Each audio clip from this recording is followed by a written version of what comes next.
चलें, ठीक है। आज का लेक्चर हमारा होगा वेब एप्लीकेशंस पे। लास्ट टाइम हमने विंडोज फॉर्म एप्लीकेशंस के बारे में देखा था ना, और हमने डेटाबेस की कनेक्टिविटीज करके देखी थी। जैसे विंडोज फॉर्म था, इतना ही विंडोज फॉर्म एप्लीकेशन कितना, इसमें वेब फॉर्म एप्लीकेशंस होती हैं वेबसाइट्स बनाने के लिए। तो अब ये कैसे काम करती हैं, इस पर भी हम देखेंगे। क्योंकि आपने वेब डेवलपमेंट पढ़ी है तो आपको इसका आइडिया भी होगा बेसिक। एक वेब एप्लीकेशन क्या होती है? Web application is a software application that runs on web server and is accessed through web browser. यानी एक ऐसा ऐसी एप्लीकेशन होती है जो कि हम ब्राउजर पे उसको एक्सेस करते हैं। ओके, हाँ स्क्रीन शेयर में की मैंने। गुड। जी मुझे बताइएगा, नजर आ रहा है अब आपको?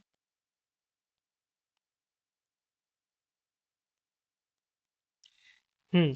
तो वेब एप्लीकेशन क्या होती है?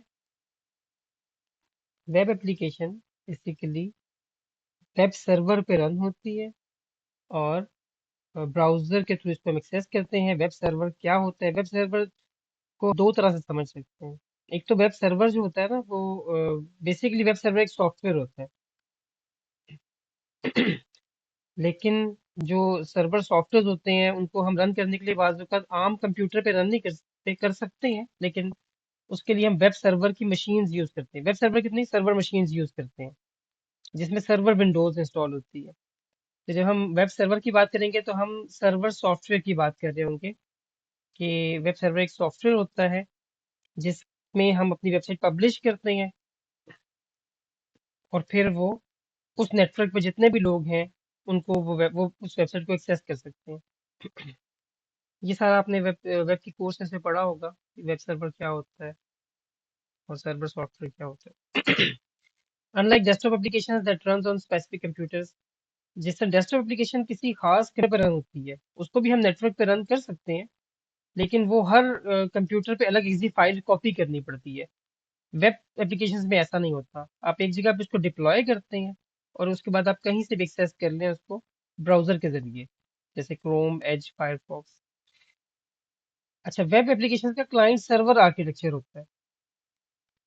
ये जो डेस्कटॉप एप्लीकेशन है, लाजमी नहीं इसमें क्लाइंट सर्वर आर्किटेक्चर हो। बाज़ अगर इसमें पीयर टू पीयर आर्किटेक्चर भी होता है, कि दो एक जो है कंप्यूटर, उस पर एक सॉफ्टवेयर रन हो रहा है, वो डायरेक्टली दूसरे कंप्यूटर से बात कर रहा होगा या कम्युनिकेट कर रहा होगा, जिस तरह जिस भी हवाले से उसने करना है। जो वेब एप्लीकेशन है इसमें क्लाइंट सर्वर आर्किटेक्चर फॉलो होता है, यानी कि एक जगह पे वेबसाइट पब्लिश हुई हुई है, वो सर्वर है, बाकी सारे क्लाइंट्स हैं। क्लाइंट को जो भी डाटा चाहिए होता है, जो भी पेज चाहिए होता है, ये सर्वर को रिक्वेस्ट करता है, सर्वर उसको वो पेज रिटर्न करता है। जैसे फेसबुक जब आप लॉग इन करते हैं तो रिक्वेस्ट आपकी उसके सर्वर पे जाती है।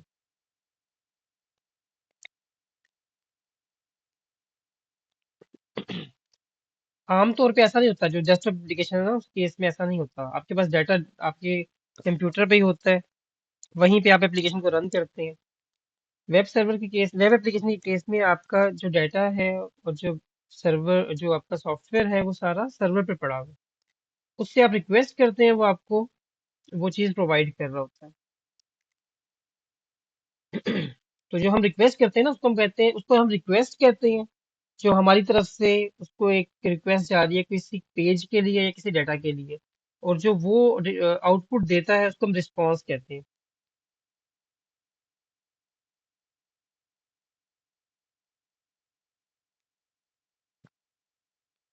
तो ये चीज़ ना आगे चल के यूज भी हो रही होती है, रिक्वेस्ट और रिस्पॉन्स। इसका बताना चाहिए। जो आप फेसबुक को लॉगिन करते हुए, जब आप लॉगिन करते हैं ना, तो एक रिक्वेस्ट जाती है फेसबुक के पास, उसको रिक्वेस्ट कहते हैं, जो यूजर से सर्वर की तरफ जाती है। और सर्वर से जो आता है वो रिस्पॉन्स होता है। उसके अंदर डाटा वगैरह पड़ा होता है, उसके अंदर वो वेब पेज भी होता है जो आपने मांगा होता है। In the context of ASP.NET application dot net framework, ASP.NET की जब हम बात करेंगे तो हम डॉट नेट फ्रेमवर्क को यूज करेंगे वेबसाइट्स डेवलप करने के लिए। और ये रन होती है माइक्रोसॉफ्ट के सर्वर पे, जिसका नाम है IIS, इंटरनेट इंफॉर्मेशन सर्विसेज। ये सर्वर पहले से विंडोज के अंदर इंस्टॉल्ड होता है। इसलिए आपको खुद से नहीं करना पड़ता। अच्छा, इसके कुछ कैरेक्टरिस्टिक्स क्या होते हैं? Website basically web application. Website और वेब एप्लीकेशन में क्या फ़र्क होगा? एप्लीकेशन नॉर्म वैसे तो कोई फ़र्क नहीं है, लेकिन आमतौर पे जो हम बात करते हैं ना, वेबसाइट आप समझ लें कि जब जो छोटी वेबसाइट होती है ना, छोटी वेब एप्लीकेशन होती है, आप ये समझ लो, उसको हम वेबसाइट कहते हैं। और जो बड़ी एप्लीकेशन होती है जिसमें आप, जैसे कि किसी कंपनी की वेबसाइट है, जिसके अंदर उनके सारी चीज़ें मैनेज होती हैं, सीआरएम वगैरह है, जिस तरह टीसीएक्स वालों की, दराज वालों का एक सिस्टम है पूरा, तो उसके पीछे एक बहुत स्ट्रॉन्ग बैकएंड एप्लीकेशन होती है, तो उसको हम वेब एप्लीकेशन आमतौर पे बोल रहे होते हैं। एक्सेसिबल थ्रू वेब ब्राउजर, इसको हम ब्राउजर के जरिए एक्सेस करते हैं। वेबसाइट्स को आपको पता है ना, आप किसी और तरह से रन नहीं कर सकते, आप ब्राउजर के जरिए करते हैं। और ये वेबसाइट जो रन होती है वो आपके कंप्यूटर पर रन नहीं होती, वो सर्वर पे रन होती है। आप स्काइप की एग्जांपल ले लें, स्काइप जो है वो हर यूजर के कंप्यूटर पे रन होता है, तो उसकी रिसोर्सेज कहाँ से जाती हैं? उस कंप्यूटर से। लेकिन जब आप बात करेंगे गूगल मीट की, लेट से, तो ये ऑनलाइन चल रहा है, इसकी जितनी भी रिसोर्सेज है ना, ये सर्वर की रिसोर्सेज यूज हो रही हैं। वो सर्वर हो सकता है यूएसए में हो, तो हमारे सिस्टम पे लोड नहीं पड़ रहा इसके रन होने से।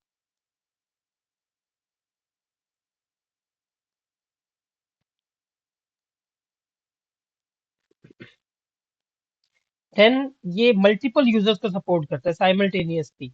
आप एक एक्सेल शीट में अगर डाटा चेंज कर रहे हैं, अपडेट कर रहे हैं, और दो बंदे at a time same Excel sheet को ओपन करना चाहें, तो आप नहीं कर सकते ना। तो वेबसाइट का ये फायदा होता है कि मल्टीपल यूजर्स एक वक्त में इसको एक्सेस कर रहे हैं। एक ही फाइल होती है जिसको एक वक्त में दो बंदे यूज कर रहे होते हैं, तो ये उनको रोकता नहीं है उससे।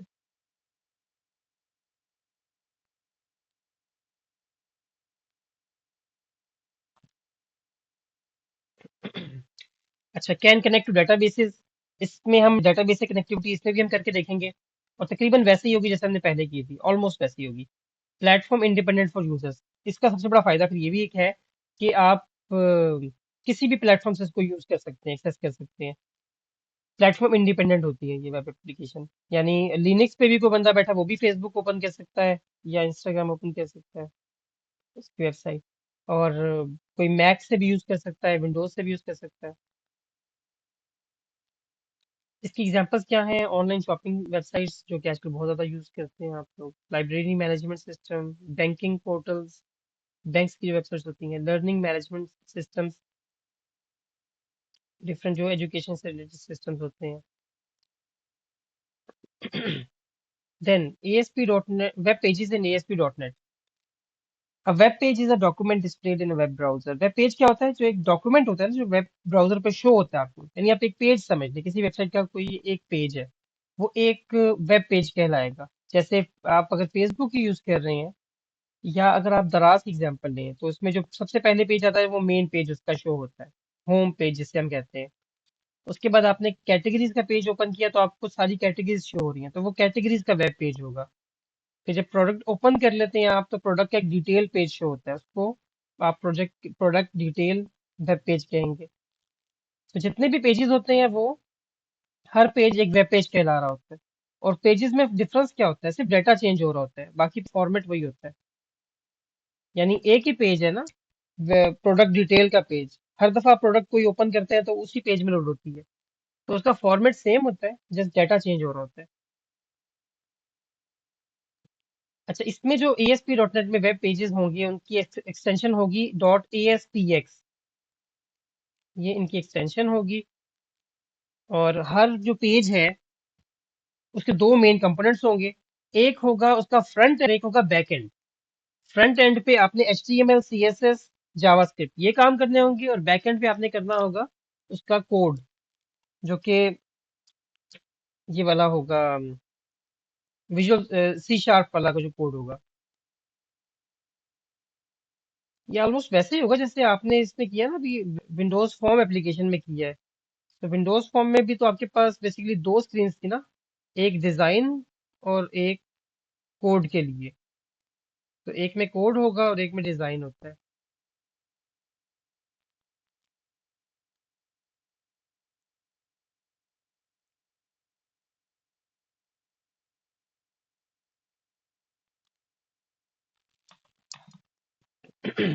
अच्छा, फ्रंट एंड में एग्जैक्टली इसमें भी वैसे ही होगा जैसे हमने पहले देखा था, कि इसमें भी लेबल्स बनेंगे। जो जीओ एलिमेंट्स है ना वो आप इसमें बनाएंगे। H T M L C S S बता दिया ना आपको, आपने ये काम इस पे करते हैं, H T M L C S S JavaScript और A S P dot net server control, ये हम देखेंगे, ये भी जो है यूआई एलिमेंट्स के लिए होंगे। अच्छा, ये क्यों हम यूज करते हैं? ताकि यूज के जरिए इंटरेक्ट करता है सॉफ्टवेयर से।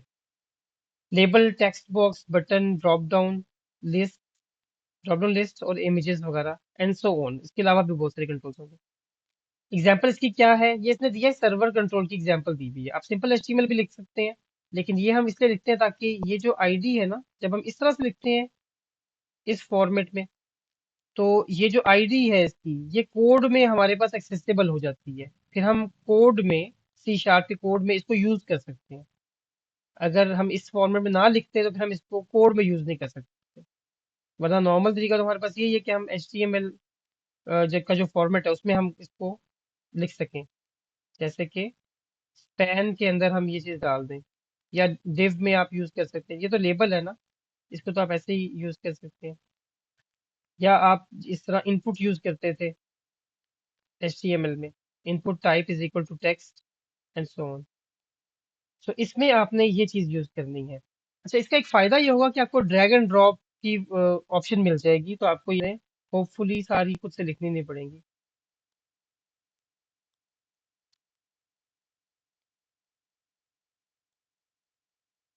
इसमें एक बार देख लें ये है क्या क्या चीजें इसमें। हम्म, हम्म, हम्म। अच्छा देखिए, सबसे पहले इसमें क्या लिखा हुआ है, ASP colon text box, then ID है। आईडी बेसिकली जैसे हमारे पे नेम होता था ना विंडोज होम एप्लीकेशन में, इसी तरह यहाँ पे आईडी होगी। फिर रन एट सर्वर लिखा हुआ है। रन एट सर्वर का मतलब है कि ये जो कंट्रोल है, txt नेम, इसको बेसिकली, इसका जो है ना, ये कोड में यूज होना है। इसको हमने कोड में यूज करना है, यानी इसके साथ बैकएंड कोड जो है ना वो कनेक्टेड है। जिस तरह txt नेम है ना, अब ये नेम जो है हमारे कोड वाली फाइल में यूज हो रहा होगा, और एंड पे इसका क्लोजिंग टैग आ गया। ये क्लोजिंग टैग है, इससे पहले ये स्टार्टिंग टैग था इसका सारा। सेकंड चीज क्या होगी? अब देखिए, जिस तरह हमने वहां पे एक बटन बनाया था, तो अब हम उसका कोड देखेंगे क्या होता है। सेकंड, हमारे पास बैकएंड कोड होता है। अच्छा, ये बैकएंड कोड जो होता है, या कोड बिहाइंड फाइल्स को आप कह सकते हैं, ये होती है इस नाम से, default dot A S P X dot C S. जो लास्ट हमारे पास फ्रंट एंड की फाइल थी, उसका क्या था, एक्सटेंशन उसकी क्या थी, dot A S P X. इसकी एक्सटेंशन क्या होगी, dot A S P X dot C S. यानी ये जो यहाँ तक का हिस्सा था ना, ये नाम होगा आपके फ्रंट एंड का। तो फ्रंट एंड की जो फाइल है उसके साथ एंड पे डॉट सी एस लगा दे, तो ये बैक एंड की फाइल का नाम बन जाता है। इसमें क्या होता है, इसमें प्रोग्राम लॉजिक लिखी होती है। जो कोड होता है ना सी शार्प का, वीबी डॉट नेट का या पाइथन का, जिसका भी, वो इसके अंदर लिखा हुआ होगा। इसकी एग्जांपल क्या है, जैसे बटन पे आपने क्लिक किया, तो क्लिक करने पे कौन सा इवेंट कॉल हो, ये होगा बैकएंड फाइल में। जैसे आप विंडोज फॉर्म में देख चुके हैं इस चीज को, उसी तरह ही आप यहाँ पे कर सकते हैं कि हेलो और टेक्स्ट का नाम ये लेबल में शो करवा दें, या ऐसा कोई भी इवेंट आप यहाँ पे परफॉर्म कर सकते हैं। इसका फायदा क्या होता है, basically separation of presentation and logic. Present और लॉजिक, ये बेसिकली इसको हम लेयर्स कहते हैं। एक होती है प्रेजेंटेशन की लेयर, और एक होती है लॉजिक की लेयर। जो कंपनीज में जब काम होता है तो वो इस तरह से होता है कि जो बंदा प्रेजेंटेशन पे काम कर रहा है, यूआई यूएक्स पे जो डिजाइनिंग का काम कर रहा है, उसको कोड से कंसर्न नहीं होता, तो उसकी लेयर सेपरेट होनी चाहिए, तो उसकी फाइल ही सेपरेट होती है। जैसे इस केस में है ना, default dot A S P x, ये अब डिजाइन की फाइल है। और जो बैकएंड कोड कर रहा है सी शार्प का, जो लॉजिक के लोग होते हैं, डेवलपर्स होते हैं लॉजिक, वो क्या करते हैं, उनके पास अलग फाइल होती है। ठीक है, उन्होंने लॉजिक पे काम करना होता है, कोड लिखना होता है, या बैकएंड लॉजिक डिजाइन करनी होती है, तो उनके पास डॉट सी एस की फाइल होती है। तो इससे क्या होगा, दो बंदे सेम फाइल पे काम करेंगे तो इसमें ज्यादा कंफ्यूजन हो सकती है। तो इनके सेपरेशन ऑफ कंसर्न का ये मतलब होता है। अब तो वैसे बहुत से टूल्स आ चुके हैं जहाँ पे दो बंदे एक वक्त में कोड कर सकते हैं, जिसको हम कहते हैं वर्जनिंग कंट्रोल टूल्स, जैसे गिट है, गिटहब। बट स्टिल शुरू में जब ये चीज यूज हो रही थी तो ये एक कंसर्न था, और इससे ये सेपरेट है, इनको आप अलग आगे चल के हम जो फ्रेमवर्क देखेंगे उसमें हम इनको अलग अलग फोल्डर्स में रखते हैं। एनीवेज, अच्छा, यहाँ तक करने के बाद हम थोड़ा प्रैक्टिकल वर्क कर लेते हैं।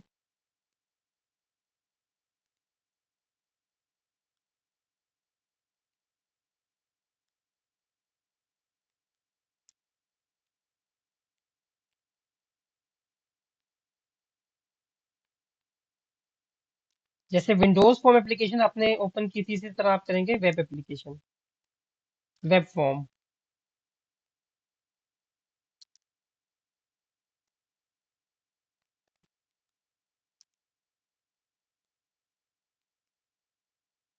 वेब फॉर्म में ये जो वेब एप्लीकेशन आ रही है ना,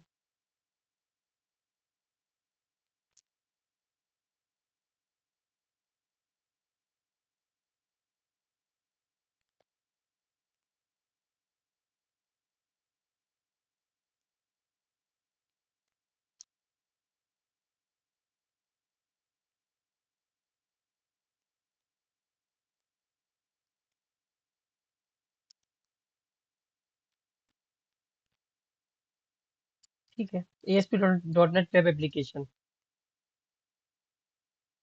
इसको डबल क्लिक कर लें, इसका नाम दे दें कोई भी।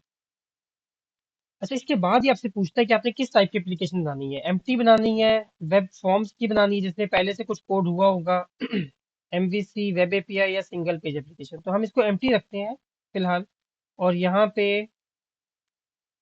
वेब फॉर्म्स टिक कर देते हैं। इससे भी ये कुछ चीजें ऐड कर देता है इसमें, कुछ फोल्डर्स।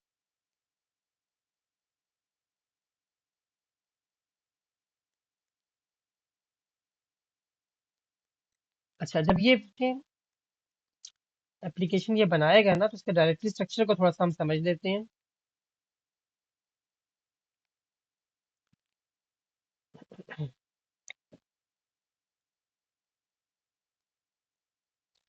इसमें देखते हैं उसी तरह ही जिस तरह हमने विंडोज फॉर्म एप्लीकेशन में देखा था, सोल्यूशन बना, इसके अंदर प्रोजेक्ट आ गया, उसके अंदर डिफरेंट फाइल्स होंगी।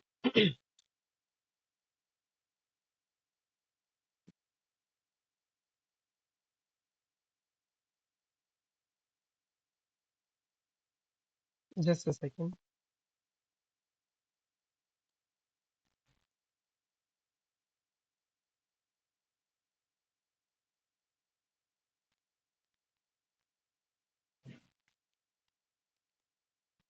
अच्छा, इसका डायरेक्टरी स्ट्रक्चर क्या होता है?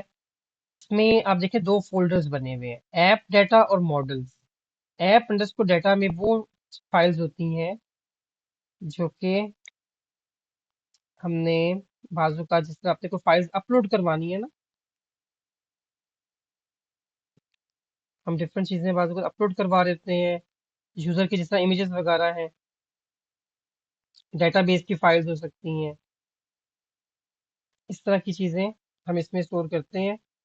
ये वाला डाटा जो है ना, ऐप डाटा का फोल्डर, ये एक्सेस नहीं हो सकता ब्राउजर से। यानी इसमें आपकी कुछ ऐसी फाइल्स पड़ी हुई हैं कि जो बंदा आपकी वेबसाइट यूज कर रहा है ना, वो ऐप डाटा फोल्डर को ओपन नहीं कर सकता। बाकी फाइल्स वो ओपन कर सकता है, बाकी फोल्डर्स भी बाजू वो ओपन कर सकता है।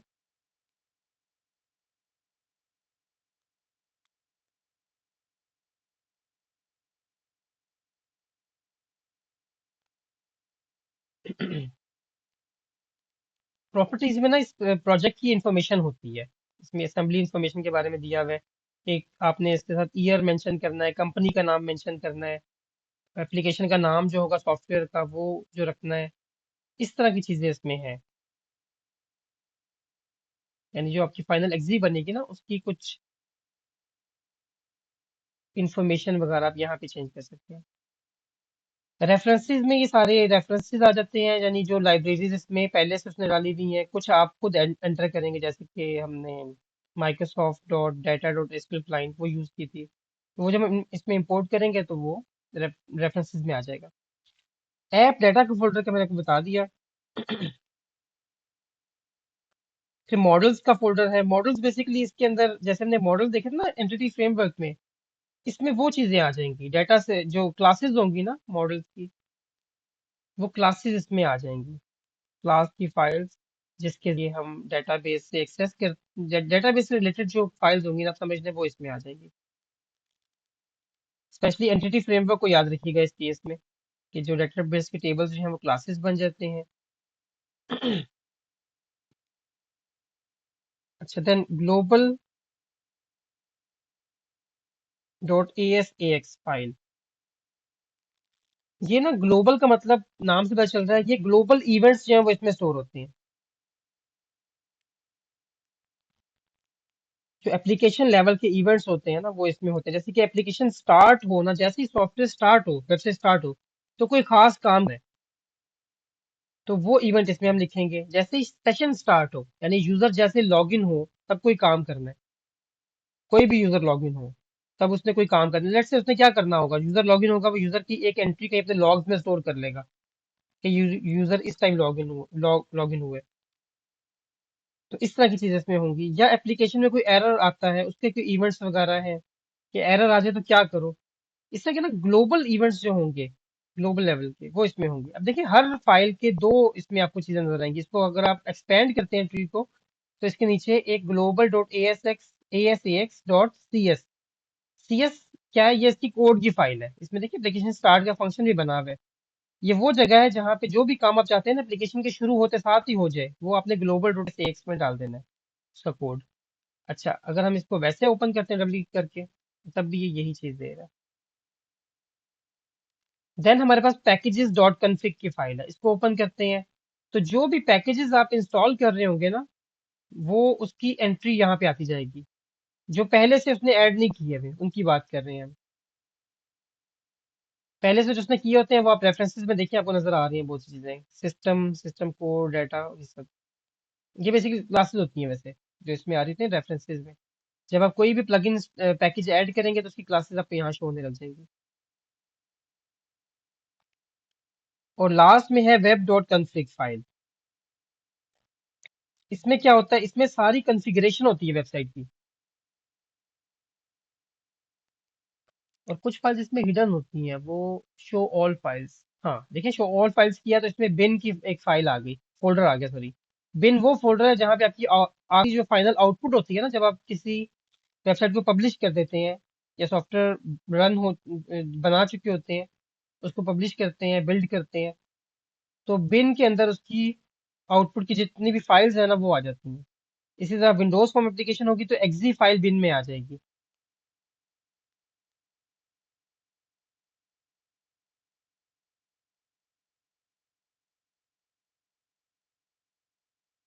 ठीक हो गया। आई थिंक यहाँ तक डायरेक्टरी स्ट्रक्चर की कुछ समझ आई होगी। अब मैं चाह रहा हूँ कि हमारा ये सेशन 40 मिनट बाद एंड होना है ना। अभी कितना टाइम है इसमें दानियाल?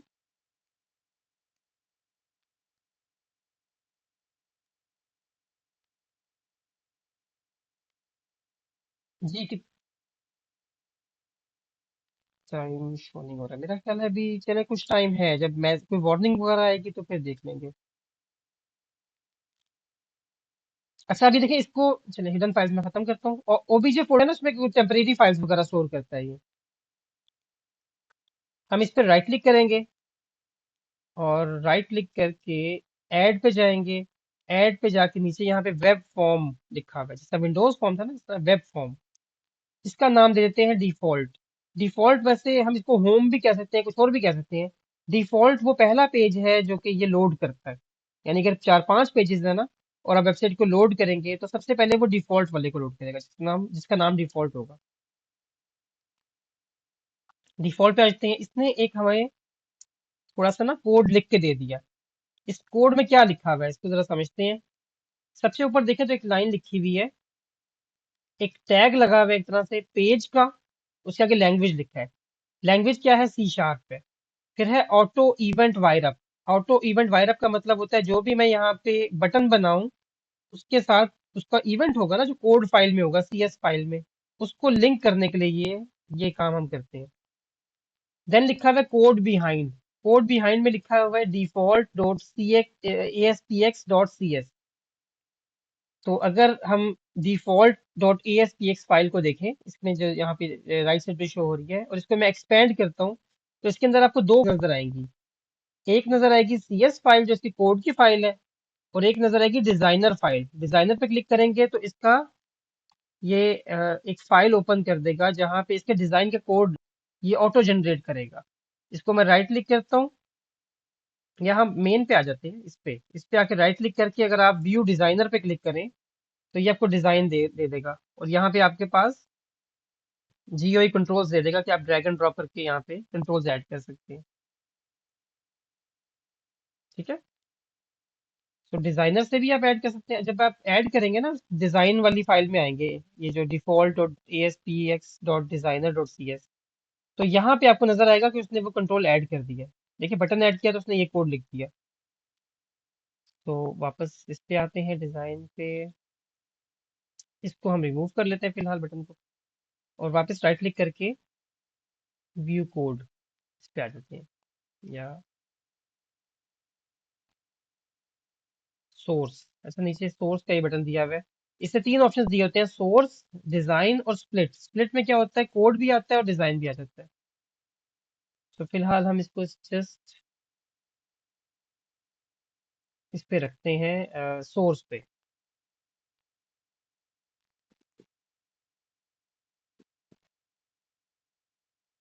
अच्छा, मैं इसमें ना फिलहाल सिंपल एक हेडिंग ऐड करूंगा जिसमें हम लिखेंगे हेलो वर्ल्ड, या वेलकम टू वेब फॉर्म्स, ये लिखते हैं। और ऊपर ये जो बटन बना हुआ है ना, प्ले का आइकन बना हुआ है, IIS सर्वर लिखा हुआ है साथ, इस पे क्लिक कर देंगे। ये बेसिकली अभी इस वेबसाइट को सर्वर पे लोड करेगा, रन करेगा सर्वर पे।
अब आ रही है आवाज?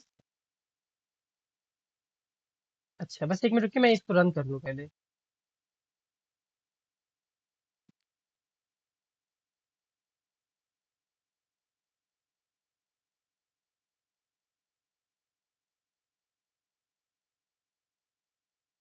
अच्छा, इसका टाइम लिया है काफी इसको रन करने में, क्योंकि ये रन हो जाता है खुद ब खुद। इसको ना, इसमें एरर आना नहीं चाहिए स्टार्ट में। वेलकम टू वेब फॉर्म्स आपके पास शो हो गया। अब एक काम करते हैं, जैसा ये हमने इसमें कोड लिखा है ना डिफॉल्ट वाले में, इसी के साथ हम कुछ और बना लेते हैं, वेब फॉर्म्स बना लेते हैं। ये था होम पेज का, था पहला जो हमने बनाया था। अब हम बनाते हैं अबाउट अस पेज का। अबाउट उसको नाम दे देते हैं। इसके अंदर जस्ट हम उसी तरह ही वेलकम टू दिस की बजाय लिख देंगे अबाउट अस। एंड देन एक और पेज बनाएंगे, राइट क्लिक करके ऐड में जाएंगे, वेब फॉर्म्स, कॉन्टैक्ट। इसको कॉन्टैक्ट अस का पेज बना लेते हैं। अब तीन हमने पेजेस बनाए हैं, और यहाँ पे कॉन्टैक्ट।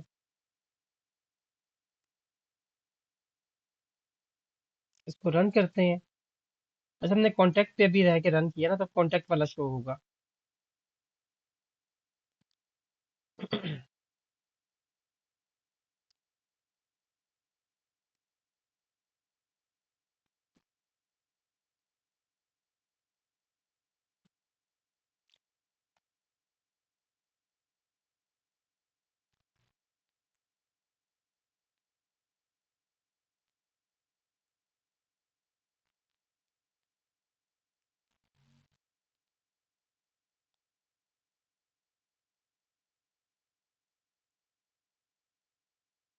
ठीक है, कॉन्टैक्ट शो हो गया। अब देखिए ऊपर यहाँ पे जहाँ contact dot A S T x लिखा है, इसको मैं अगर अबाउट कर देता हूँ तो अबाउट शो हो जाएगा। इससे हम मल्टीपल वेब पेजेस हमने बना लिए, वेब फॉर्म जिसका आप कह देंगे।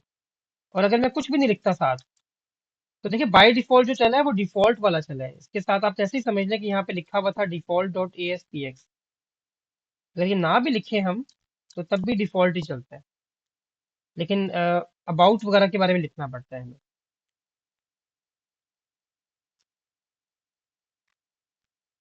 अच्छा, अब मैं ये देखूंगा कि अगर मैंने इस पेज पे डिफॉल्ट वाले पे एक बटन बनाना है जिससे हम अबाउट अस और कॉन्टेक्ट अस पे मूव कर सकें। ठीक है, तो यहाँ मैं अगर बटन का कोड यहाँ पे ड्रैग एंड ड्रॉप कर दूं, तो मैंने जस्ट बटन का ड्रैग एंड ड्रॉप किया है। और बटन की बजाय इसको हम फिर हाइपर लिंक बनाए।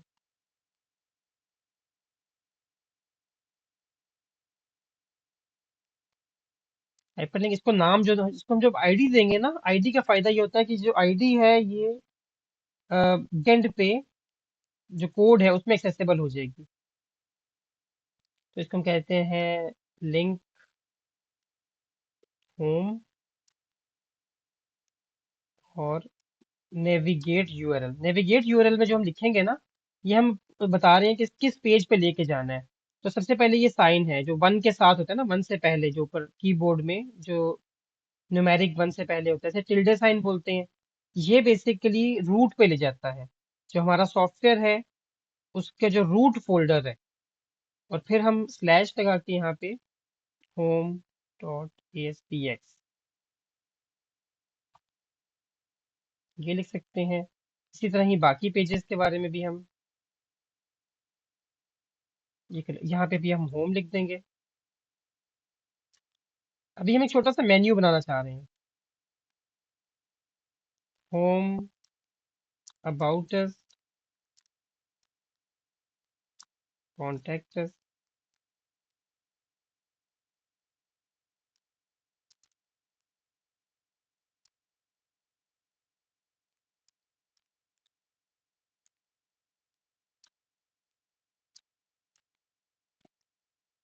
जी, नजर आ रहा है सबको?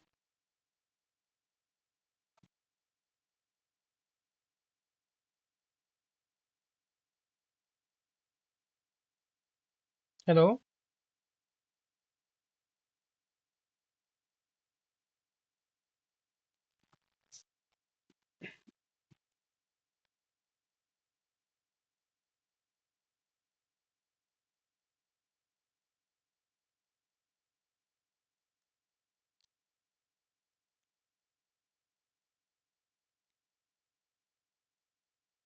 अच्छा देखिए, अब वेलकम टू वेब फॉर्म्स जहाँ लिखा है इसके ऊपर तीन बटन्स बन गए हैं, होम, अबाउट अस, कॉन्टैक्ट अस।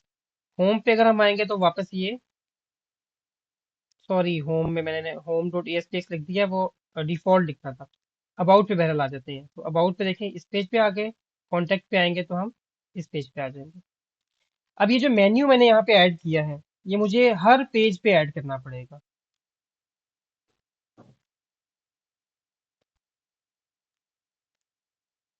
ठीक है, ये तीनों जो है ना ये चीजें हमें कॉपी करके होम, अबाउट, कॉन्टैक्ट तीनों पे कॉपी करनी पड़ेंगी।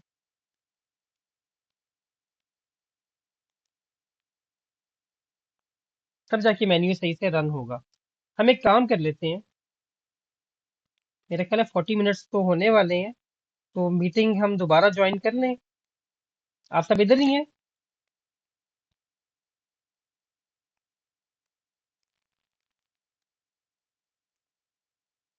40 मिनट्स से होता है ना फ्री वर्जन का?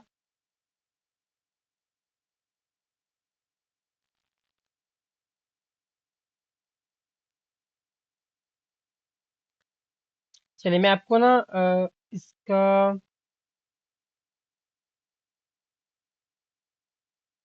न्यू लिंक भेजता हूँ। ठीक है, फिर कंटिन्यू करते हैं।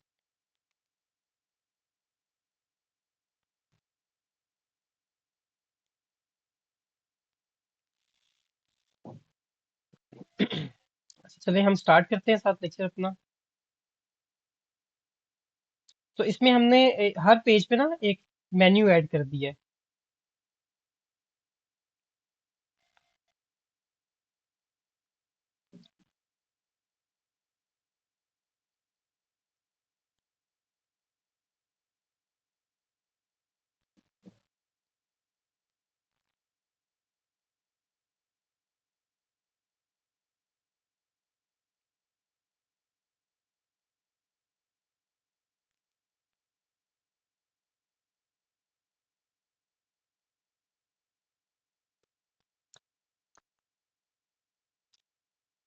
ये बहुत टाइम ले रहा है इसमें। अच्छा अबाउट पे क्लिक करेंगे, कॉन्टेक्ट पे करेंगे, जहां भी हम क्लिक करते हैं ना तो ये उस पेज पे चला जाता है, और ऊपर जो मेन्यू है वो कांस्टेंट रहता है। बेसिकली मेन्यू कांस्टेंट क्यों रह रहा है, क्योंकि मेन्यू हमने हर पेज पे कॉपी किया है। अब ये अच्छी प्रैक्टिस नहीं होती कि हर पेज पे मेन्यू हो। मेन्यू हमें एक जगह बनाना चाहिए और वो हर पेज पे खुद ही शो हो जाए। बेस्ट प्रैक्टिस ये होती है।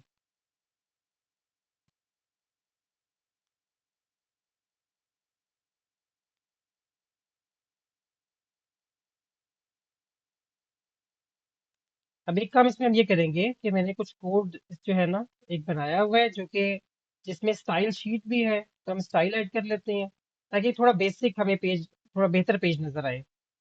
तो डिफॉल्ट ये जो होम पेज है इसमें मैंने स्टाइल शीट ऐड कर दी इसकी।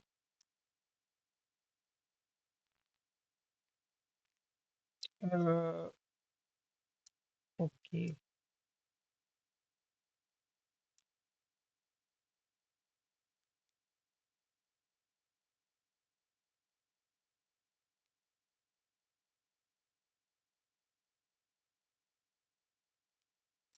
अच्छा ये कोड है, सिंपल सा कोड है, कोई बहुत डिफिकल्ट नहीं है HTML का।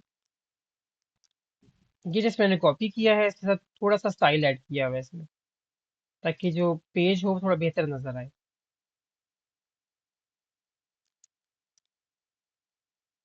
इसी को हम तीनों पेजेस पे कॉपी कर लेते हैं, होम, अबाउट और कॉन्टेक्ट।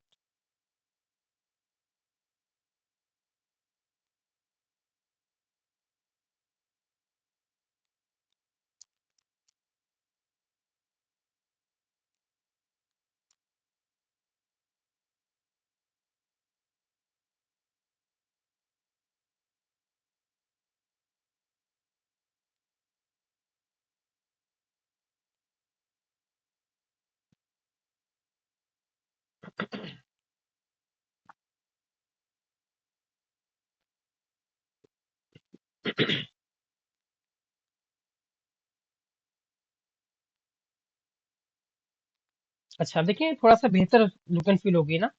तो अब हम अबाउट अस पे क्लिक करते हैं, कॉन्टेक्ट अस पे करते हैं, होम पे करते हैं। अब ये जो मेन्यू है ना ये हर पेज पे हमने कॉपी किया है। हमारे पास जो वेबसाइट होती हैं उसमें बाज़ औक़ात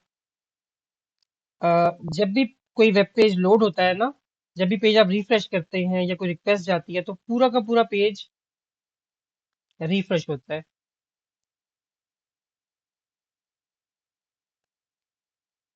इस पर सेकंड टाइप करते हैं।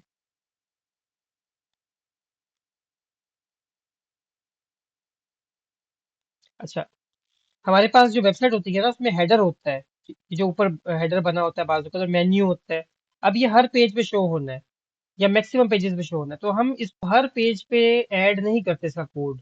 हम इसको एक ही जगह पे बना लेते हैं और बाद में सिर्फ इसको लोड करवा देते हैं।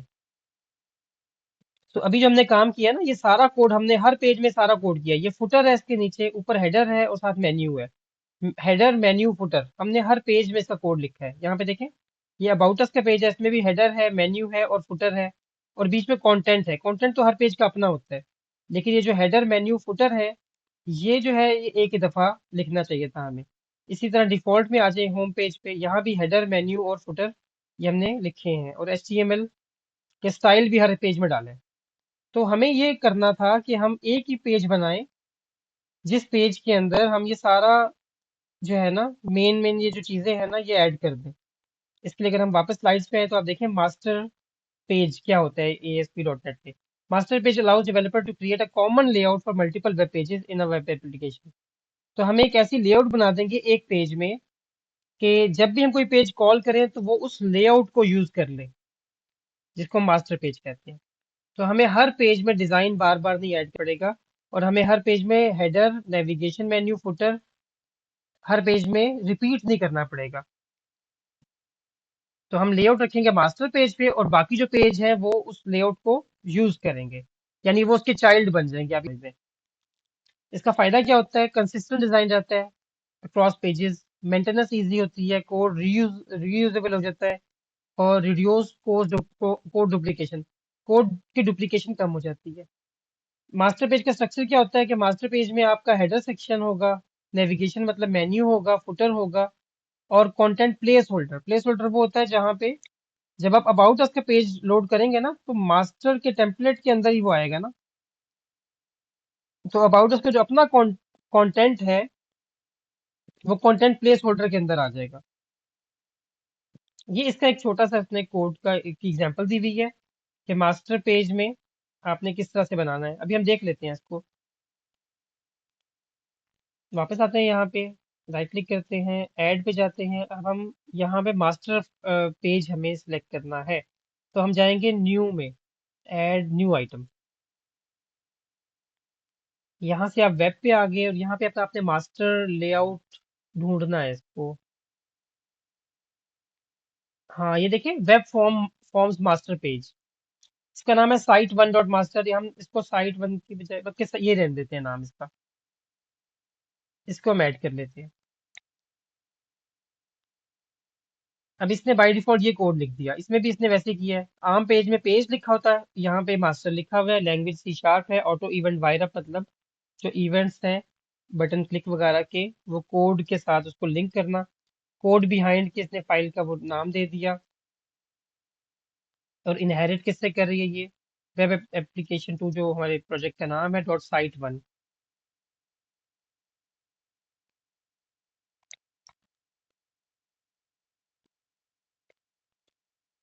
यानी ये पेरेंट है ना, साइट वन वाली जो फाइल है, इसके अंदर दो फाइल आ जाती हैं, .cs और डिजाइनर।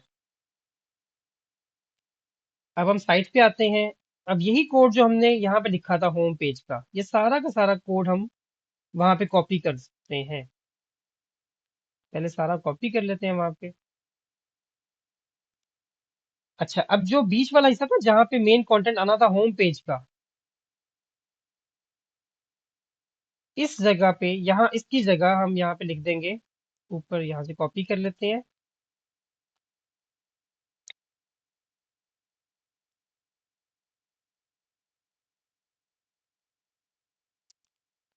ASP, या सर्च कर लेते हैं इसको पहले यहाँ पे टूल्स में। हाँ, ये देखिए कंटेंट प्लेस होल्डर का, यहाँ पे आप कॉपी पेस्ट कर लें। अब हम ऊपर जाएंगे, यहाँ से इस पुराने कोड को जो इसने पहले से लिख के दिया था, सारे को रिमूव कर लेते हैं।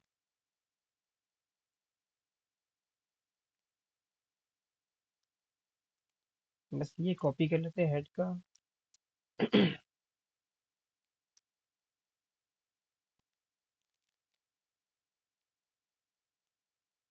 चलें, ये हो गया कंटेंट प्लेस होल्डर। अच्छा, अब देखिए लेआउट में क्या बन गई लेआउट। लेआउट में क्या है? सबसे पहले कुछ स्टाइल्स आ रहे हैं। यहाँ बॉडी से स्टार्ट करते हैं। सबसे पहले हेडर आएगा, उसके बाद मेन्यू आएगा, उसके बाद प्लेस होल्डर आएगा। प्लेस होल्डर का मतलब है जब भी हम कोई पेज लोड करेंगे ना, होम का, अबाउट का, कंटेंट, कॉन्टेक्ट का, तो सिर्फ इस हिस्से में चेंज आ रहा होगा, कंटेंट प्लेस होल्डर वाले में। वो कोड इसमें कॉपी हो जाएगा, बाकी सेम रहेगा। और फुटर एंड पे आ जाएगा एज इट इज। अब जो डिफॉल्ट वाला पेज था, इसमें ये सारा कुछ अब मुझे करने की जरूरत नहीं है। अब हमारा कोड कम हो जाएगा काफी।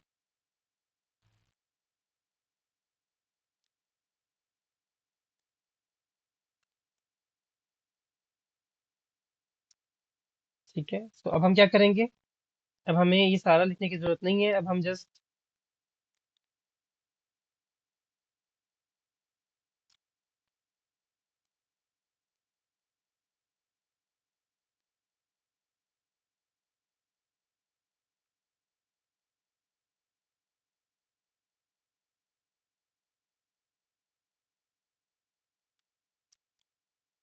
ठीक है।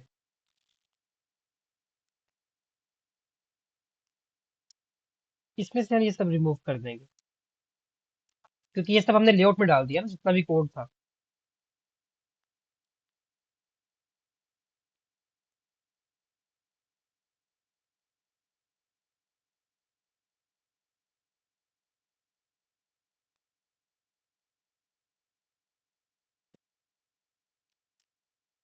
सेम इसके लिए करते हैं, यहाँ से भी हम सिर्फ कंटेंट को रहने देंगे, बाकी सब कोड रिमूव कर देंगे।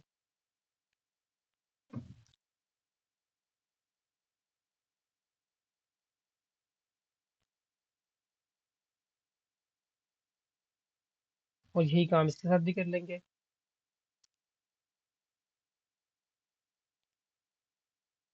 ठीक हो गया। तीनों में सिर्फ कंटेंट रह गया। ठीक है, हमने लेआउट अलग कर दी और पेजेस को अलग कर दिया, पेजेस का जो कोड था उसको अलग कर दिया।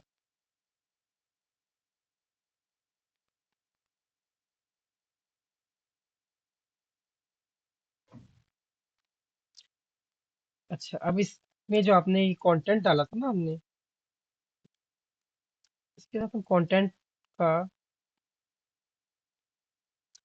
नहीं यहाँ पे नहीं,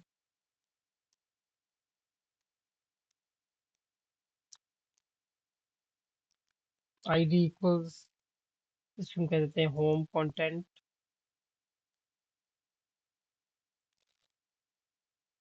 कंटेंट प्लेस होल्डर आईडी।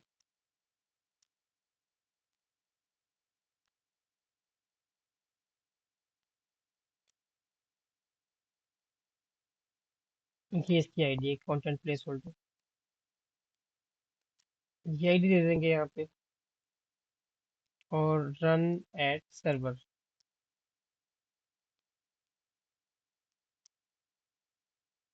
अच्छा, जो भी हमारा कोड होगा ना वो हम इसके अंदर रखेंगे।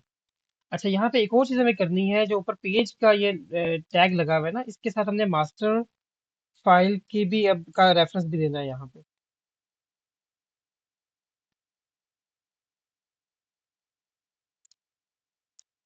मास्टर पेज फाइल इक्वल्स, ये देखें यहाँ पे पहले से आ रहा है तो हमने सिलेक्ट कर लिया। तो यहाँ हमने अब हर पेज में मास्टर पेज फाइल का भी लिंक देना है।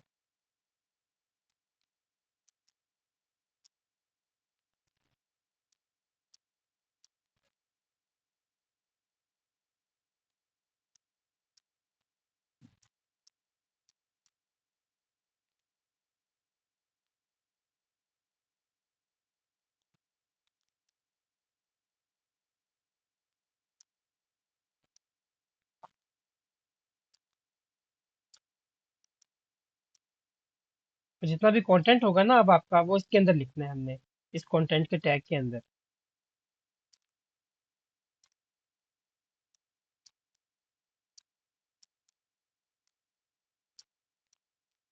अच्छा, इससे क्या होगा कि हमने उसको बताया कि जो कंटेंट प्लेस होल्डर है ना लेआउट के अंदर, उसके अंदर जाके ये कोड कॉपी कर दो। कौन सा कोड? जो ये वाला हमने लिखा हुआ है यहाँ पे, ये जितना भी कोड है ना कंटेंट वाला, ये उसमें कॉपी हो जाएगा।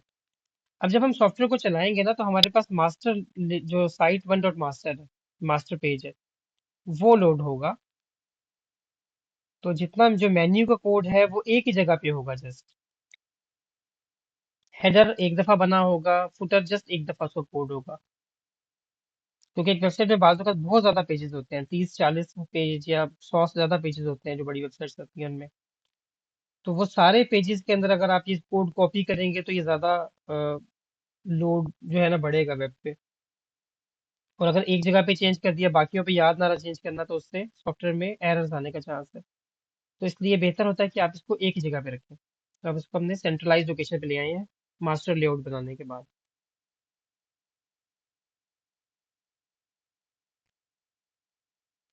ठीक है, अब देखिए वेबसाइट की लुक एंड फील वैसे ही है।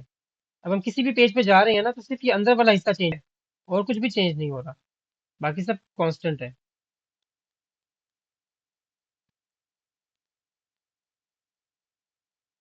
ठीक है, आई होप मास्टर पेज की आपको समझ आई होगी। छोटा सा कॉन्सेप्ट था, इसमें कोई इतनी ज्यादा रॉकेट साइंस है नहीं। नेक्स्ट हमारे पास एक मेन पेज आएगा। अब हम इसी में ना साइट मास्टर पे जाते हैं। मैं इसकी जगह एक और यहाँ पे पेज ऐड करता हूँ होम के बाद। इसका हम नाम रखते हैं स्टूडेंट्स।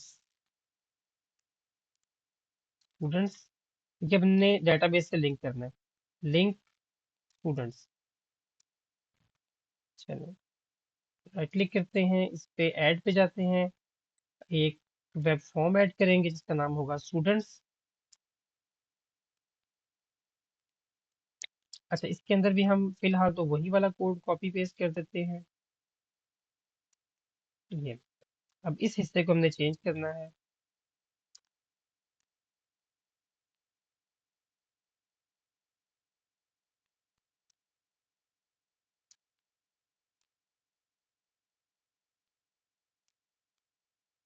ठीक है, यहाँ हमने एक फॉर्म बनाना है।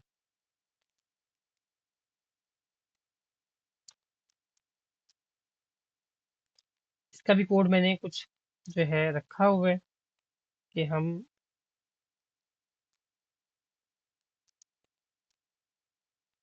वहीं से ऐड कर सकते हैं। फॉर्म तो चलो एक बेसिक सा हम बना लेंगे, इसको कोई भी नाम दे दें।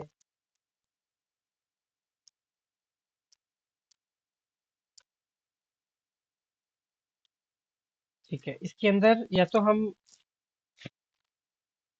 चलिए पहले हम खुद बना के देख लेते हैं, फिर हम यहाँ से कोड कॉपी कर लेंगे। नॉर्मली होता है कि इसके अंदर आपके पास लेबल का टैग होता है, आप उसमें यूजर नेम लिख सकते हैं या स्टूडेंट नेम लिख दें। फिर आपने एक टेक्स्ट फील्ड बनानी है। नॉर्मली हम एचटीएमएल में ऐसे बनाते थे, इनपुट टाइप टेक्स्ट, लेकिन इसमें हमने देखा कि इसने अपने कंट्रोल्स दिए हुए हैं, तो आप वही कॉपी पेस्ट कर लें, ड्रैग एंड ड्रॉप कर लें यहाँ पे। टेक्स्ट बॉक्स, यहाँ से ये आ जाएगा।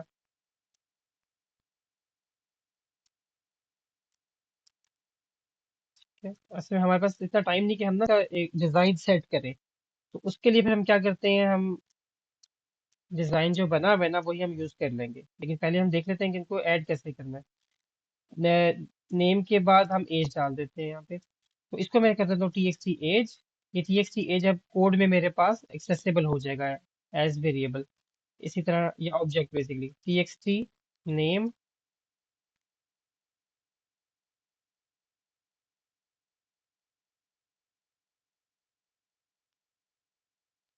ठीक है, इसी तरह हम बटन ऐड कर सकते हैं। ये बटन मैंने ऐड कर दिया यहाँ पे। इस बटन का जो टेक्स्ट है, देखिए टेक्स्ट की प्रॉपर्टी आ रही है। यहाँ आप यहाँ से भी कर सकते हैं, जीओ से चेंज कर लें इसको। इसका नाम रख दें सबमिट या इंसर्ट, बल्कि सेव स्टूडेंट कर लें। और इसका नाम जो है बीटीएन बटन बन जाएगा बीटीएन सेव। अच्छा, इस पेज को हमने लोड करके भी देखा है अभी। लोड करना है, इसको हमने ऐड कर दिया मेन्यू में।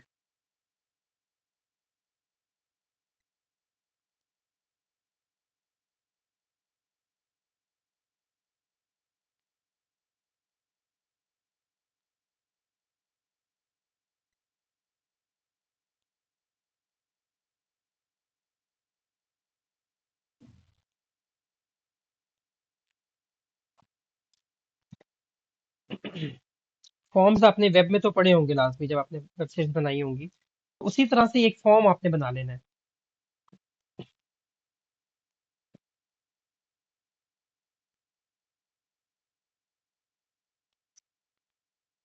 ये बहुत ज़्यादा सिमिलर होगा विंडोज फॉर्म एप्लीकेशन के। अच्छा, फॉर्म बनाने के बाद ना हमारे पास एक और चीज़ आती है, वो है इसके अंदर ग्रिड। जैसे हमने उसमें देखा था डाटा ग्रिड व्यू, तो इसमें ग्रिड व्यू के नाम से है। इसको भी आप ड्रैग एंड ड्रॉप करके यूज़ कर सकते हैं, ये भी टेबल बना देगा डाटा को व्यू करने के लिए। अब मैं स्टूडेंट्स पे क्लिक क्लिक करता हूँ, तो देखें स्टूडेंट का नेम और एज की फील्ड्स बन गई हैं। ये उतना ज़्यादा ग्राफिकल नहीं है कि ड्रैग एंड ड्रॉप करके हम खूबसूरती इसमें ऐड कर सकें। इसमें हमें CSS यूज़ करनी पड़ेगी, या बूटस्ट्रैप यूज़ कर लें तो वो बहुत ईजी हो जाएगा आपके लिए। बहुत अच्छा डिज़ाइन बन सकता है उससे। सो मैं इसका जो कोड है ना टेबल के अंदर जिसमें एक बनाया हुआ है हमने, ये मैं कॉपी कर रहा हूँ। जस्ट ये फॉर्म के अंदर वाला कोड सारा।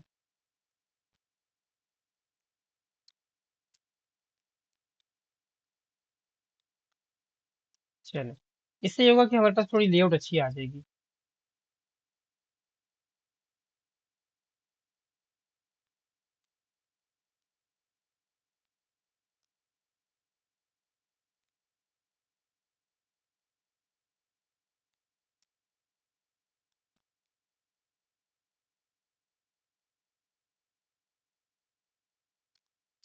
अच्छा,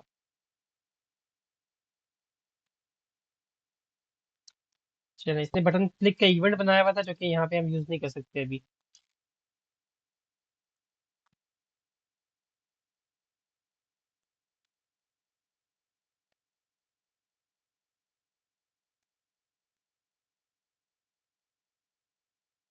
अब देखिए कि थोड़ा बेहतर फॉर्म आ गया ना, थोड़ा सा बेहतर, ये इसकी लुक एंड फील बेहतर होगी ये कुछ। अब यहाँ हमने स्टूडेंट ऐड करना है और ऐड करने के बाद वो डेटाबेस पे स्टोर होना चाहिए। तो डेटाबेस के लिए हम क्या करेंगे? सबसे पहले हम आ जाएंगे वेब कन्फिग में। वेब कन्फिग में यहाँ पे एंड पे जाके हम लिखते हैं कनेक्शन स्ट्रिंग, कनेक्शन स्ट्रिंग्स, और इसमें ऐड। इसके एट्रीब्यूट्स देख लेते हैं, इसको हम नेम देंगे। नेम क्या होगा? इसका नाम रखते हैं हम स्टूडेंट्स कनेक्शन। फिर इसको कनेक्शन स्ट्रिंग देंगे, तो कहीं स्टोर की होगी हमने यहाँ पे।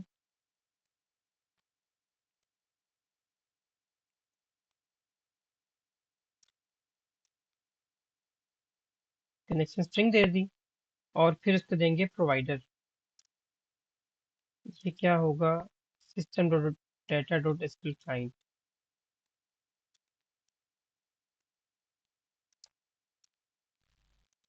अच्छा, इससे कनेक्शन स्ट्रिंग ऐड हो जाएगी। अब इसको हमने यूज करना है बाद में।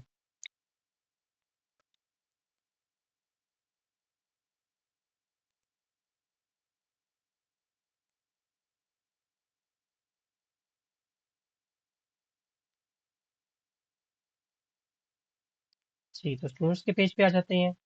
अब हमने बटन के ऊपर अ, इसके ना बटन के हम इवेंट पे अगर आ जाएं, या हम आते हैं डिजाइनर पे।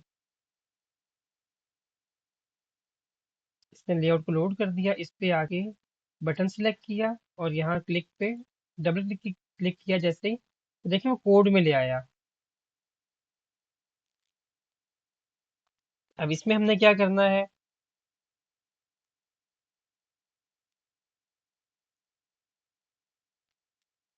देखिए वही काम हमने करना है जैसे हमने कनेक्शन स्ट्रिंग बनाई थी, बस इसमें एक चीज आप देख लें।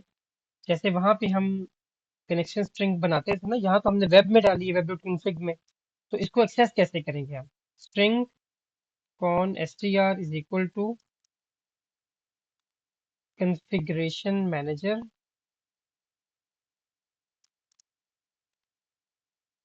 डॉट कनेक्शन स्ट्रिंग्स, और फिर उसका रेफरेंस देंगे। हमने रखा था स्टूडेंट कनेक्शन के नाम से, या स्टूडेंट कनेक्शन,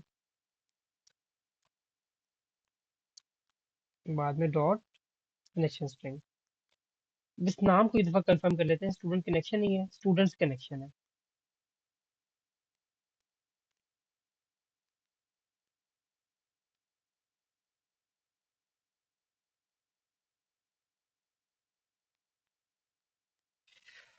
एक गलती होगी है छोटी सी, मेरा ख्याल है।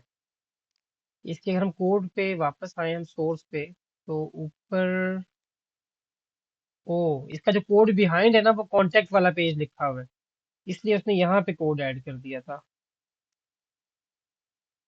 तो इसको हमने चेंज करना है, इसको हमें लिखना है यहाँ पे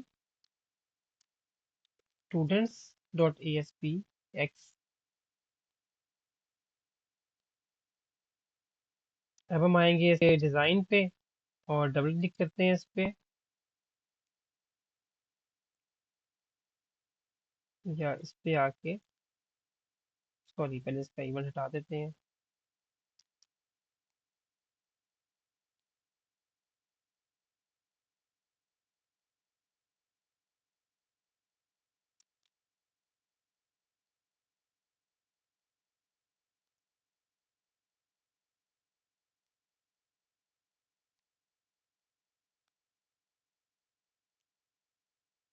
उफ, चलें वो हो गया था, वैसे हम वैसे ही रहने देते इसको तो बेहतर था।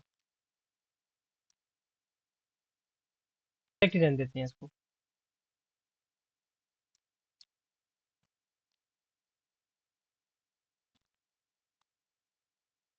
ठीक है।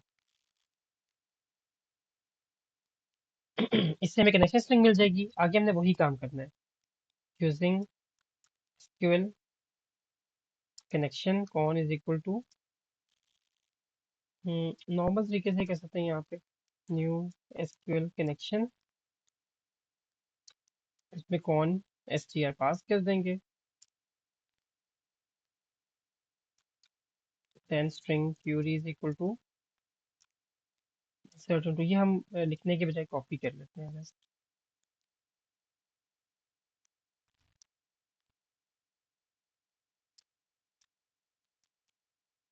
देन एसक्यूएल कमांड हम बनाते थे,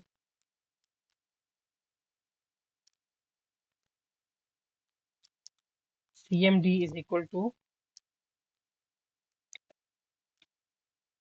न्यू एसक्यूएल कमांड, इसमें पास करेंगे क्यूरी और कनेक्शन, उसके बाद पैरामीटर्स आ जाएंगे। तो ये हमने क्यों किया हुआ है, पहले हम इसको जस्ट कॉपी पेस्ट कर लेते हैं।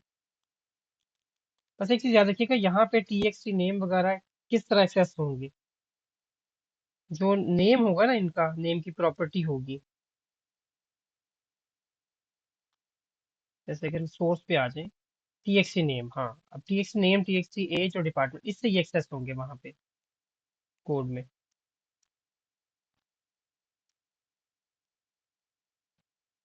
चले, con dot open,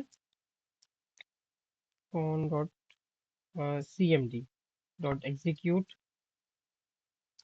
non query, connection close करेंगे। और फाइनली उसने क्या किया है कि इन तीनों को क्लियर कर दिया है फील्ड्स, क्लियर किया ताकि वो दोबारा जब हम लिखें तो उससे पहले फॉर्म क्लियर हो चुका हो। इसको रन करके देखते हैं अभी।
ओके, हमने ना गलती से जब कोड कॉपी किया ना, तो यहाँ पे कॉन्टेक्ट वाले कोड वाली फाइल का रेफरेंस रह गया था, और यहाँ पे भी इनहेरिट भी हो रहा था कॉन्टेक्ट से, जबकि ये स्टूडेंट्स वाला पेज था।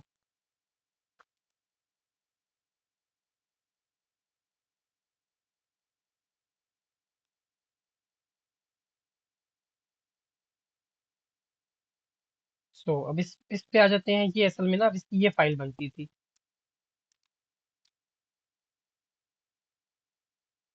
अच्छा, ये हम कॉपी कर लेते हैं कोड,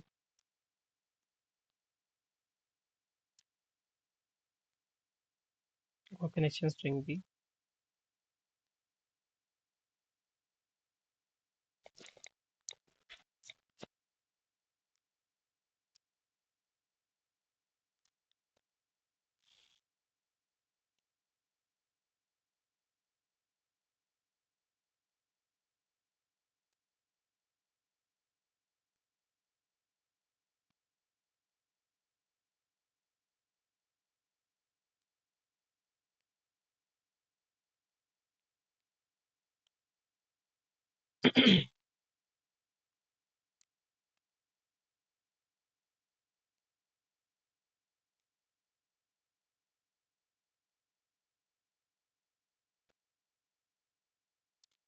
डेटाबेस साथ ओपन करके देख लेते हैं हम इसमें करंटली कितना रिकॉर्ड पड़े हुए हैं।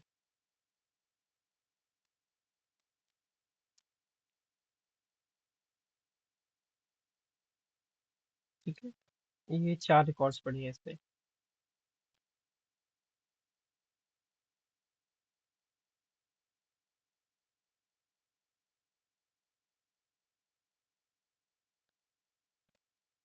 अच्छा, इस पे हम स्टूडेंट्स के बटन पे क्लिक करते हैं, यहाँ पे आके यहाँ के हम नेम लिखते हैं, Yasir, age 23, department double E. इसको सेव करते हैं और सेव करने पे देखिए फॉर्म क्लियर हो गया। अब हम जाते हैं इस पे डेटाबेस में रिफ्रेश करते हैं तो देखिए यहाँ पे नाम आ गया। तो वैसे हमने उसका कोड किया था विंडोज फॉर्म में, ऑलमोस्ट वैसे ही है ना ये कोड, इतना ज्यादा फर्क नहीं है इसमें। अब इसके अंदर हमने एक ग्रिड शो की है स्टूडेंट्स के पेज में, ये जो ग्रिड है इसको भी हमने फिल करना है, इसको भी हमने फिल नहीं किया। तो इसके लिए हम क्या करेंगे, पेज लोड में हम कोड करेंगे इसका, एक फंक्शन बना लेंगे बाइंड ग्रिड का, इसी जगह बना लेते हैं।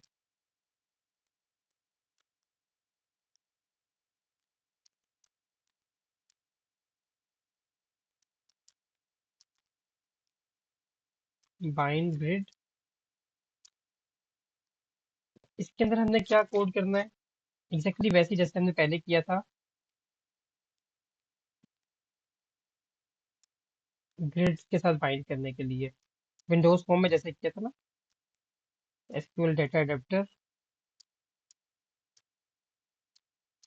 D is equal to new.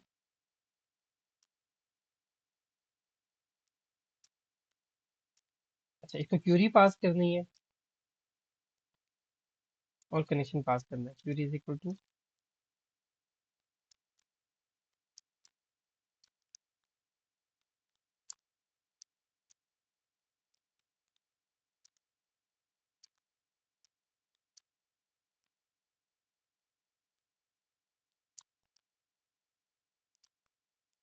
Curie and connection. Then हम डाटा टेबल बनाते हैं,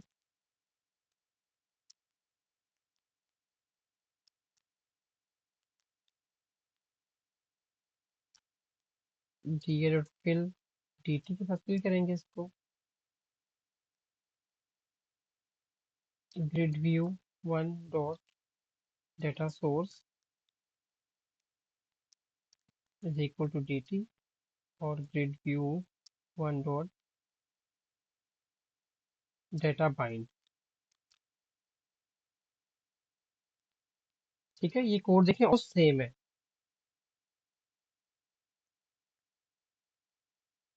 सिर्फ एक फर्क इसमें आया है डेटा बाइंड का।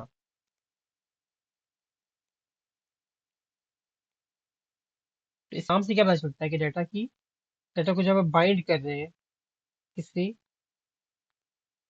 कंट्रोल के साथ, इससे ये होता है ना कि डेटा बाइंड जो है डेटा को शो करवाता है, जो डेटा सोर्स दी होती है ना उससे डेटा पिक करके इसको शो करवाता है। अच्छा, अब ये जो बाइंड ग्रिड का फंक्शन है हम पेज लोड पे शो करा देते हैं, इससे क्या होगा, जैसे ही पेज लोड होगा ना तो ग्रिड फिल हो जाएगी। इसको बिल्ड करते हैं देन रन कर लेते हैं, या जस्ट बिल्ड करके देखते हैं कोई फर्क पड़ता है इस पे अगर हम रन ना करें दोबारा। अब मैंने जस्ट बिल्ड किया एप्लीकेशन को और ब्राउजर पे आके रिफ्रेश करके चेक करते हैं।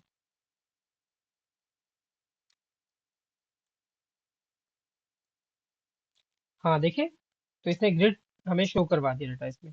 अब एक काम ये करते हैं कि जैसे हम कोई नया रिकॉर्ड एंटर करें ना उसके फौरन बाद भी ये डाटा को दोबारा से बाइंड ग्रिड का फंक्शन कॉल दें, तो ये डाटा को दोबारा से शो करवा देगा, रिफ्रेश कर देगा ग्रिड को।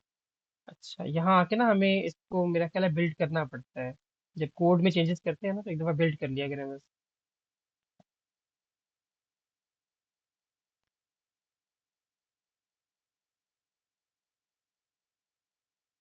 ठीक है, यहाँ आके इसको रिफ्रेश करते हैं।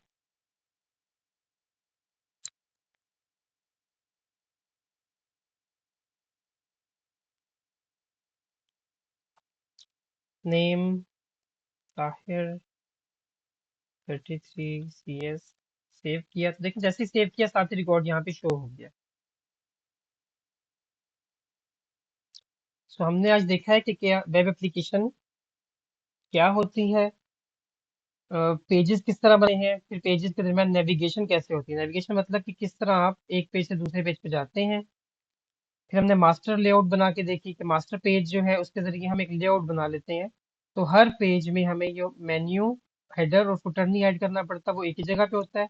और बीच में एक पोर्शन होता है जो कि चेंज हो रहा होता है, जिसका ये वाला पोर्शन था यहाँ पे वेलकम और ये मैसेज है। अबाउट अस में ये वाला पोर्शन चेंज हुआ, यहाँ पे कॉन्टेक्ट में ये सिर्फ सेंटर वाला पोर्शन चेंज हो रहा है हर दफा, बाकी पेज सेम रहता है। देन हमने देखा कि डेटाबेस के साथ कनेक्ट फॉर्म कैसे बनाना है इसमें। हमने एक फॉर्म बनाया छोटा सा, और फिर उस फॉर्म के साथ डेटाबेस की लिंकेज कैसे करनी है। वेब डॉट कॉन्फ़िग में हमने कनेक्शन स्ट्रिंग लिखनी होती है, और डेटा ये जो बटन का इवेंट है, इवेंट ऐड करके बाकी कोड जो सी शार्प वाला है वो ऑलमोस्ट वैसा है जैसा हम पहले कर चुके हैं। ठीक है, यहाँ तक समझ आई आप लोगों को?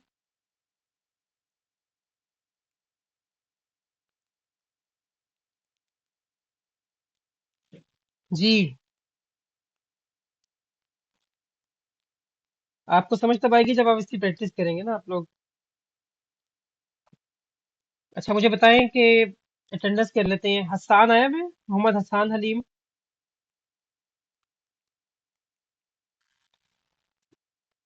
सचल सचल फयाज, अब्दुल्ला कदीर।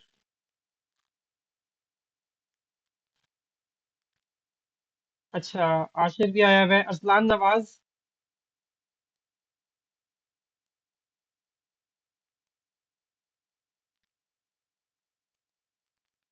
ठीक है, आशिर आपकी होगी ये। अब्दुल्ला सिराज।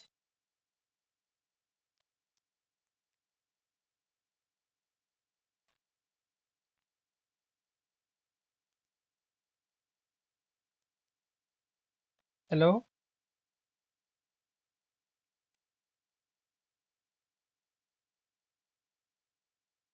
अरसलान नवाज, अब्दुल्ला सिराज नहीं है। हादिया। ठीक है। आपकी लगी प्रेजेंट लगी भी है जिनका नाम नहीं लिया। अब अब्दुल बासित। अब्दुल्ला जफर। नसरुल्लाह। बिलाल अली। मोहम्मद। ठीक है, नेक्स्ट अलीजा एजाज। मोहम्मद साद। आपकी लगी है इसी तरह। मोहम्मद साद आमिर। राजा हाशिम।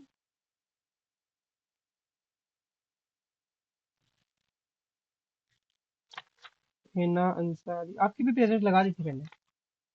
हमजा इकबाल। मोहम्मद अब्बास।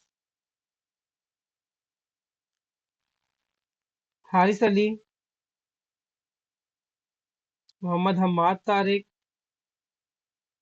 और अमामा अब्बासी।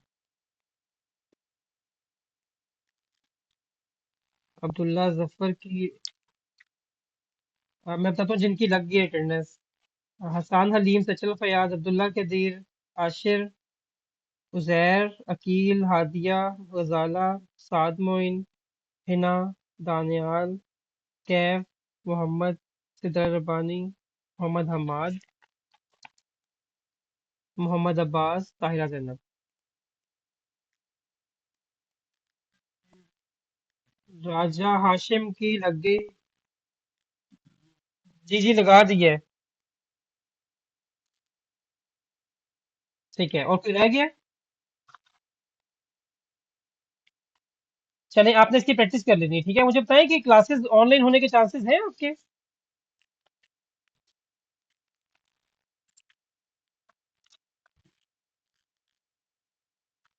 नहीं, सुना है कुछ कंफर्म तो नहीं है, तो जब तक कोई खबर नहीं आती। अच्छा अच्छा। चले ठीक है, आज का लेक्चर एंड करते हैं। इसकी प्रैक्टिस कर लेनी है आपने, मैं कोशिश करूंगा वीडियो भी शेयर कर दूं आपके साथ।